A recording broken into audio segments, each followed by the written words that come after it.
All right, we're in Chapter 3, Lesson 2, Graph Linear Equations. So we started graphing linear equations on the last section in Chapter 1, and we were learning to use x and y intercepts to do that. So now we're going to look at solutions. When we actually solve it algebraically, what does that mean? So the solution is where it crosses the x-axis, or the x-intercepts. That's what the solution to an equation is. So the other word for solution is the zeros or the roots.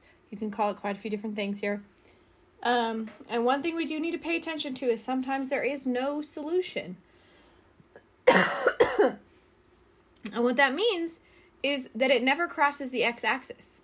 So there might be a graph of a line here, and we have, here's our line we graphed here, and I'm going to pretend like that's not going down crooked. We're going to pretend like it's completely horizontal here, and it would never touch the x-axis. Okay, well then it does not have a solution. It never crosses the graph. So that's just the idea. And this is what it looks like algebraically.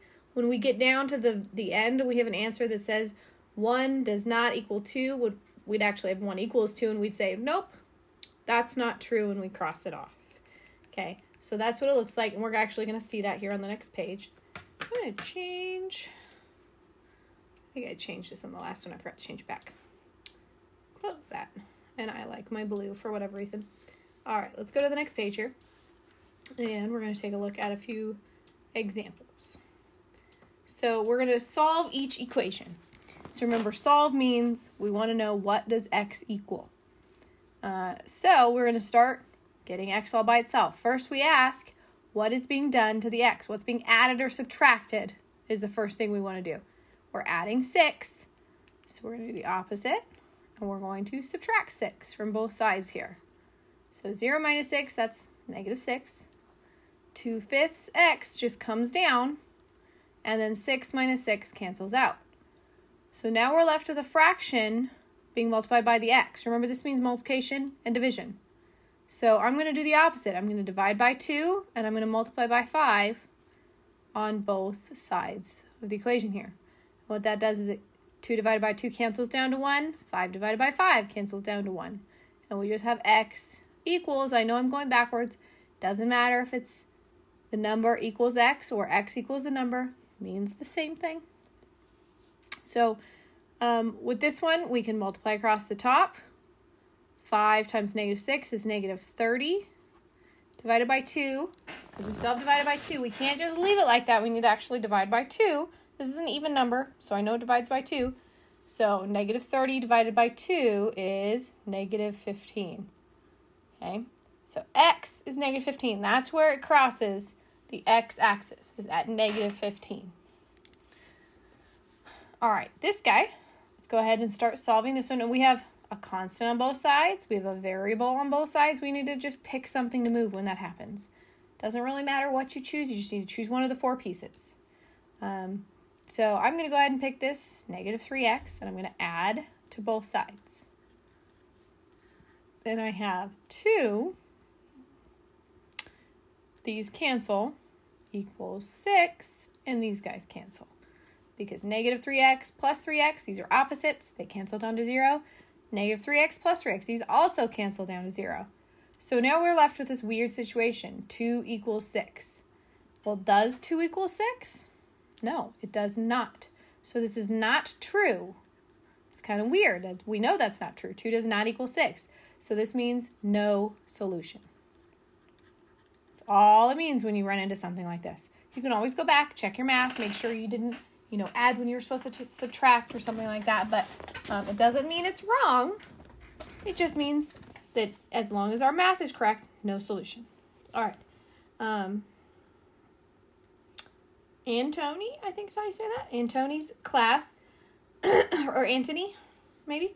Antony's class is selling candy to raise money for a class trip.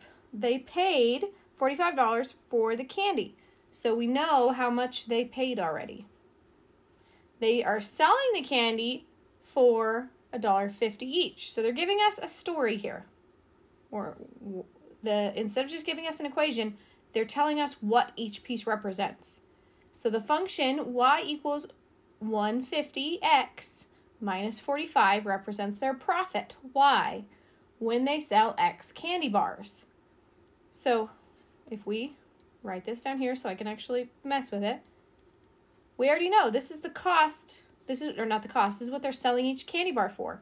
So x must be the number of candy bars. $1.50 times the number of candy bars I sell is how much money I've made. I have to subtract my cost. They told us how much they paid, $45. So this just represents exactly what they just told us. And y is my total profit. If I know how much I've made selling the bars, and then I subtract how much it cost me to buy them in the first place, that is my actual profit, right?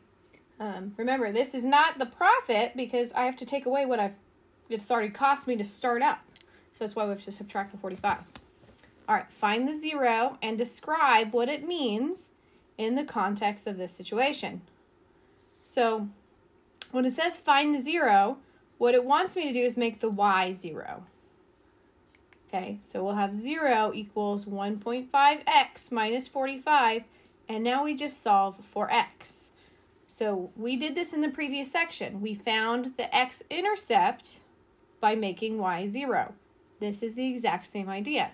They just said find the 0 instead of find the x-intercept. It means the exact same thing though. All right, so just like we did with these guys, we're going to start trying to get that variable by itself. So I'm subtracting 45.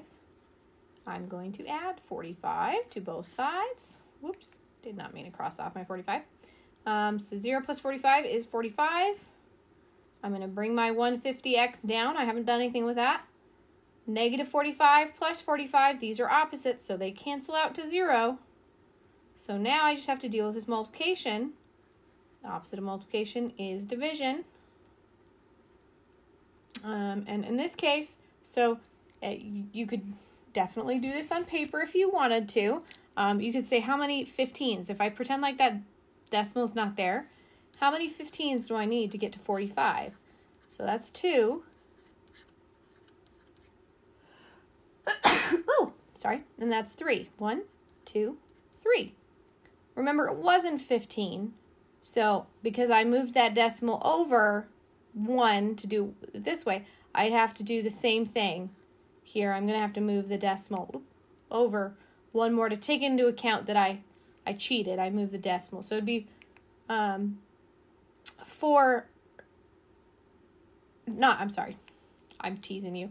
1, 2, 3. I'd have to move the decimal over here, so it would end up being 30. We could also just do 45 divided by 1.5, and that would be 30. So, kind of complicated it there by messing with you, moving the decimal in the wrong piece here. We were looking at the 3, not the 45, really. That's just how we got to 45, was 3 of them.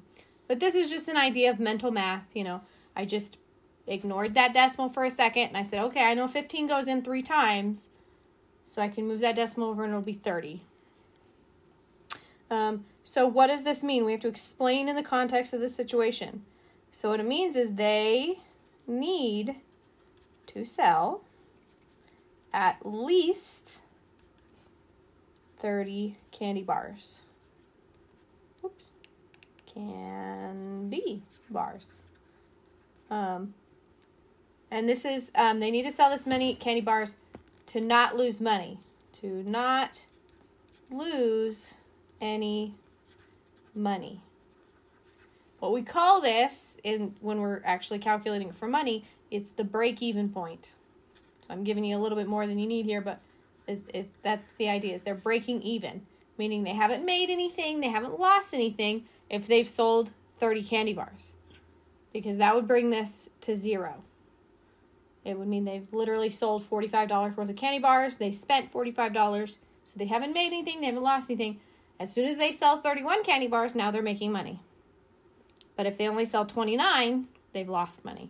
So it just depends on where you are, but break even is kind of the term for it. All right, well, that was section 2, and I will see you in section 3.